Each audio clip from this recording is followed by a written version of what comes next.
வணக்கம் நண்பர்களே. ஆசைதான் துன்பம் அளித்திருக்கும் காரணம் அப்படின்னு சொல்லி புத்தர் சொல்லியிருக்காரு. பட் ஆனா ஆசைதான் நம்மளுடைய வாழ்க்கையை சிறப்பாக வாழ்வதற்கான ஒரு கருவி. அந்த ஆசைதான் நம்ம முக்தி அடைவதற்கான பாதையும் திறக்கும் அப்படின்னு நான் சொல்றேன். இதை நம்ம இந்த வீடியோல தெளிவா பார்க்கலாம். முதல்ல ஒரு சின்ன கதையோட இந்த எடுத்துக்காட்டை பார்க்கலாம். ஸோ ஃபர்ஸ்ட் பாத்தீங்கன்னா, ஒரு இளைஞன் இருக்கான். அவன் வாழ்க்கையில ரொம்ப சந்தோஷமா சிறப்பா எல்லா விஷயங்களும் செஞ்சுட்டு இருந்தான். அவனுடைய தினசரி தொழில்கள் கடமைகள் எல்லாமே சிறப்பா செஞ்சுட்டு இருந்தான்.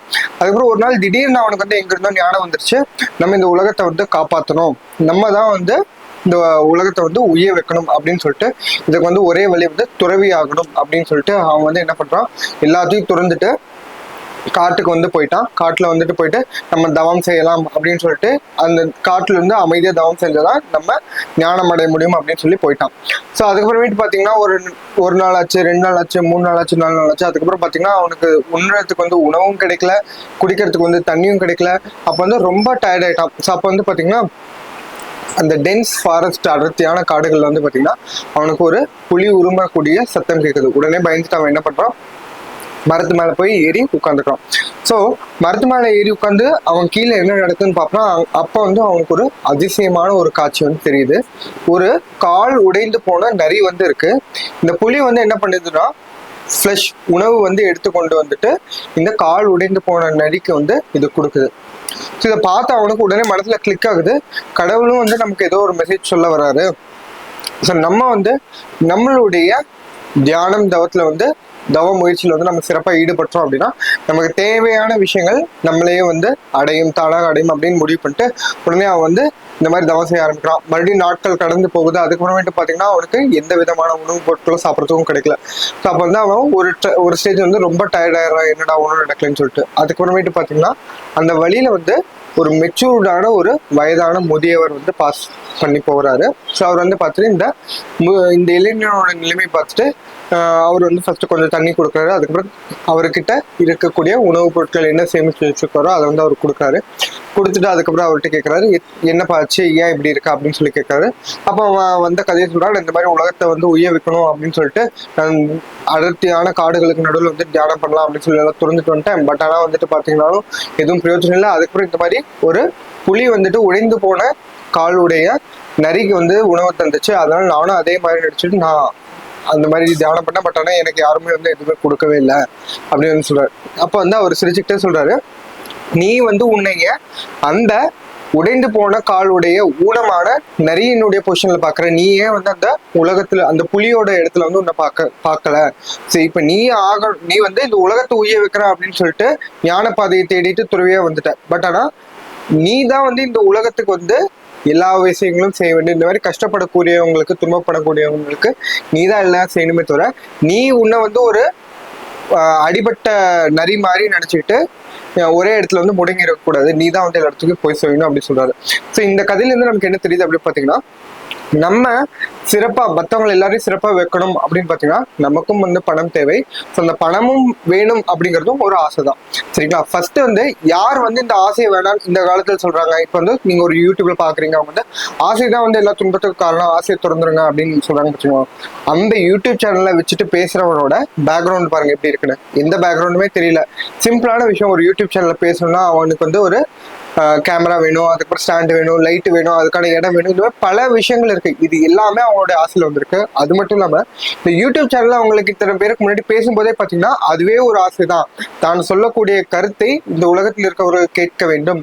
அது நல்ல கருத்துன்னு நினைச்சு சொன்னாலும் கூட நம்ம இந்த நல்ல கருத்தை இந்த உலகத்துல இருக்க எல்லாருக்கும் எடுத்துக்கொண்டு போக வேண்டும் அப்படிங்கிறதே ஒரு பெரிய ஆசை தான். அது மட்டும் இல்லாம நீங்க வேற ஏதாவது யோகா கிளாஸ் அட்டெண்ட் பண்றீங்க, எந்த இடத்துல போய் நீங்க சொல்றீங்கனாலும் பாருங்க, அது ஒரு பெரிய ஒரு ஆசிரமம் கட்டி வச்சிருப்பாங்க. அது மட்டும் இல்லாம அந்த ஆசை துறங்கள் அப்படின்னு சொல்றவங்க எல்லாம் பாத்தீங்கன்னா உங்களுக்கு அடுத்த லைனா கியூல நின்று ஒரு பேப்பரை நீட்டுவாங்க. உங்களுடைய மாச வருமானத்துல இத்தனை % தானமா கொடுங்க, இல்ல நாங்க இந்த மாதிரி சேவைகள் செய்யறோம், அன்னதானம் செய்யறோம், நாங்க இந்த மாதிரி ஸ்கூல் கட்டுறோம், குழந்தைங்களை படிக்க வைக்கிறோம்னு சொல்லிட்டு இதுக்கு ஒரு பகுதியான அமௌண்ட் நீங்க டொனேஷனா கொடுங்க அப்படின்னு சொல்றாங்க. யார் இந்த ஆசையை வேண்டாம் அப்படின்னு சொல்றாங்களோ அவங்க எல்லாருமே ஒரு வகையான ஆசையை ஆசை அவங்களுக்கும் இருக்கு, மற்றவங்களுடைய ஆசையும் தூண்டுறாங்க. ஸோ இப்ப இந்த ஆசை வேண்டாம் அப்படிங்கிறது நமக்கு ஒரு தவறான விஷயம் அப்படிங்கிறது நமக்கு தெரிஞ்சிச்சு. இப்ப அடுத்த விஷயம் நான் சொல்றேன். நான் ஆசையை பாத்தீங்கன்னா உங்களுடைய லெவலை தாண்டி ரொம்ப அதிக அளவுல ஆசைப்படுங்க அப்படின்னு சொல்றேன். ஃபார் எக்ஸாம்பிள் இப்ப நீங்க இருக்கீங்களா, நீங்க பிரைம் மினிஸ்டர் ஆகணும் ஆசைப்படுங்க, அது ஒன்றும் தப்பே இல்லைன்னு நான் சொல்றேன். நம்மளுடைய பிரைம் மினிஸ்டர் எடுத்துக்கோங்க, எவ்வளவு எளிமையான நிலையில இருந்துட்டு இவ்வளவு உயர்ந்த நிலைக்கு வந்துட்டு நம்மளுடைய மொத்த நாட்டிலயும் வந்து ஆண்டுட்டு இருக்காரு. ஸோ இவருக்கு வந்து அந்த டைம்ல ஆசையை விட்டுறலாம் அப்படின்றதுல எப்படி இருக்கும், அந்த ஆசை அப்படிங்கிறது இப்ப வந்து நம்ம யூஸ்வலா ஆசைப்படும் போது பாத்தீங்கன்னா நம்மளுடைய அளவுக்கு ஏற்ற மாதிரி லிமிட்டடா தான் ஆசைப்படுறோம். நம்மளுடைய லாஜிக்கல் மைண்ட் ரீசனிங் திங்கிங்க்கு ஏற்றவாறு தான் வந்து நம்மளுடைய ஆசைகளை வந்து அந்த கட்டுக்குள்ள வந்து அடக்கி வச்சிடும். ஃபார் எக்ஸாம்பிள் இப்ப நம்ம வந்து ஆல்ரெடி இப்ப 1,00,000 மாசம் சம்பாதிச்சுட்டு இருக்கக்கூடிய நிலைமையில இருக்கும் அப்படின்னா இது வந்து ஒரு 1,20,000 இல்ல 1,50,000 ஆகக்கூடிய நிலைமையில தான் வந்து நம்ம யூஸ் இருக்கோம். பட் நான் என்ன சொல்றேன் அப்படின்னா 1,00,000 எடுத்துட்டு இருக்கீங்க அப்படின்னா அந்த 1,00,000 நீங்க என்ன பண்றீங்க, நீங்க வந்து உங்களுக்கு உலகத்துக்கு சேவை பண்ண வேண்டும். இப்ப வந்து நீங்க ஆல்ரெடி இப்போ ஃபார் எக்ஸாம்பிள் இப்ப நான் ஒரு மருத்துவரா இருக்கேன், இப்ப நான் வந்து மாசம் சம்பளம் வாங்கிட்டு இருக்கேன் அப்படின்னா ஸோ இது வந்து இப்ப எனக்கு அடுத்தது ஒரு பெரிய ஹாஸ்பிட்டல் திறக்க வேண்டும், அது மூலியம் மக்களுக்கு எல்லாருக்கும் சேவை செய்ய வேண்டும், உலகத்தரம் வாய்ந்த ட்ரீட்மெண்ட் வந்து கொடுக்கணும் அப்படின்னு நினைக்கிறேன். இது ஒரு ஆசை தான். சரி 1,00,000 நான் சம்பளம் வாங்கிட்டு இருக்கேன், இப்போ 1,50,000 வச்சுக்கோங்க, அந்த மாதிரி சம்பளம் வாங்குவீங்க, நீ எப்ப அந்த ஹாஸ்பிட்டல் கட்ட முடியும்? ஸோ அப்ப இந்த மாதிரி ஒரு உன்னத நோக்கம் இருக்கும்போது பாத்தீங்கன்னா அதற்கான ஆசையும் இருக்கும், அதற்கு தேவையான வழிகளும் வந்து தானாக வந்து திறந்துவிடும். ஸோ இந்த ஆசை தான் வந்து பாத்தீங்கன்னா இப்போ உங்களுக்கு இந்த ஆசையே இல்லை, இப்போ வந்து இந்த இவ்வளவு பெரிய ஹாஸ்பிட்டல் கட்டி மக்களுக்கு சேவை பண்ண வேண்டும் அப்படிங்கிற ஆசையே இல்லை அப்படின்னா அதற்கான வழியை வந்து நம்ம தேடவே மாட்டோம். ஸோ அப்போ அதற்கான வாய்ப்புகளும் வந்து திறக்கவே திறக்காது. நீங்க உங்க லெவலை தாண்டி லாஜிக்கல் ரீசனிங் தாண்டி ரொம்ப ஹையர் லெவலில் நீங்க ஆசைப்படுங்கள், அதுதான் உங்களுக்கு சக்சஸ் வேணும். ஃபார் எக்ஸாம்பிள் இந்த ஆசை எந்த டைம்ல வந்து தவறாகும் அப்படின்னு நீங்க பாத்தீங்கன்னா இப்போ உங்களுக்கு 1,00,00,000 பணம் வேண்டும் அப்படின்னு நினைக்கிறதுல எந்த தப்புமே கிடையாது. நான் மறுபடியும் சொல்றேன், பணத்தை வந்து நெகட்டிவ் அசோசியேஷன், பணத்தை வந்து கெட்டது அப்படிங்கிற நெகட்டிவ் அசோசியேஷன் உங்க மைண்ட்ல இருந்து ஃபர்ஸ்ட் ரிமூவ் பண்ணுங்க. பணம்ங்கிறது கெட்டது கிடையாது. பணம் என்பது பாத்தீங்கன்னா மகாலட்சுமியுடைய அம்சம்.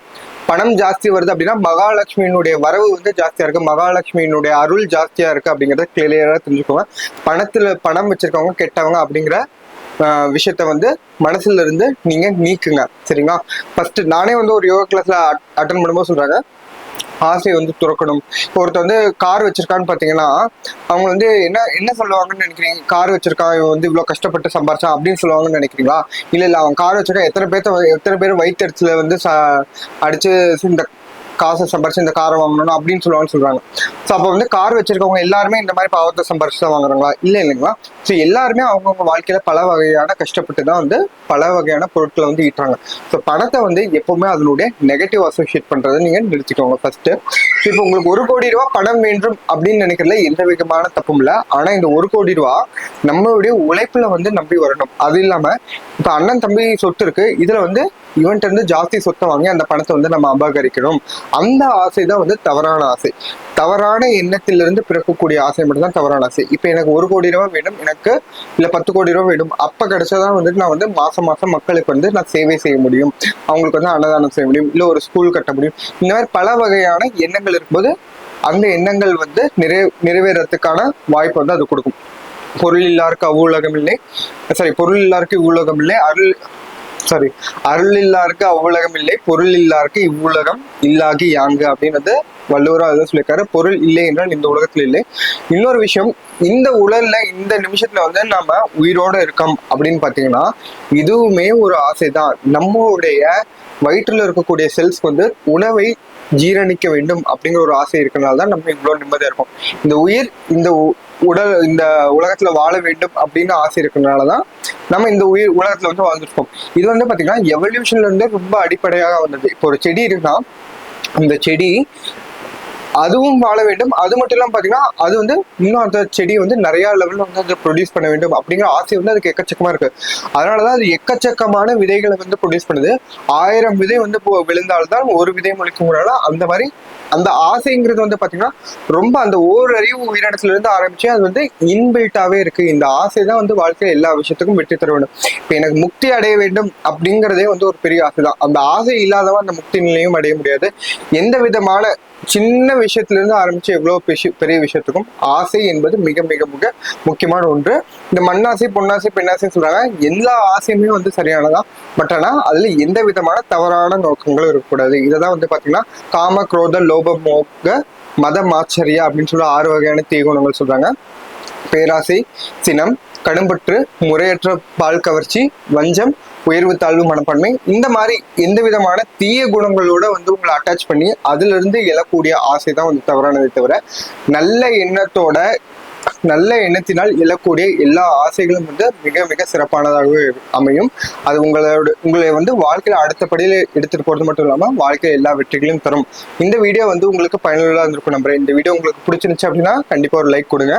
இதே மாதிரி பல பயனுள்ள தகவல்களை நீங்க தெரிஞ்சுக்கணும் அப்படின்னா இந்த சேனல் வந்து நீங்க சப்ஸ்கிரைப் பண்ணுவாங்க. அடுத்த வரை வீடியோவில் பத்தி பாத்தீங்கன்னா சம்பிரக்ஞாத சமாதி கிரியேட்டிவ் விஷுவலைசேஷனை பத்தி சொல்றேன். ஸோ இதே மாதிரி வேறொரு பயனுள்ள வீடியோவோட உங்களை வந்து சந்திக்கும் முறை உங்களிடம் விடைபெறுவது உங்கள் மருத்துவ உங்கள் நலவாழ்வுக்கான பண்புடன் மெய் வழி வாழ்க.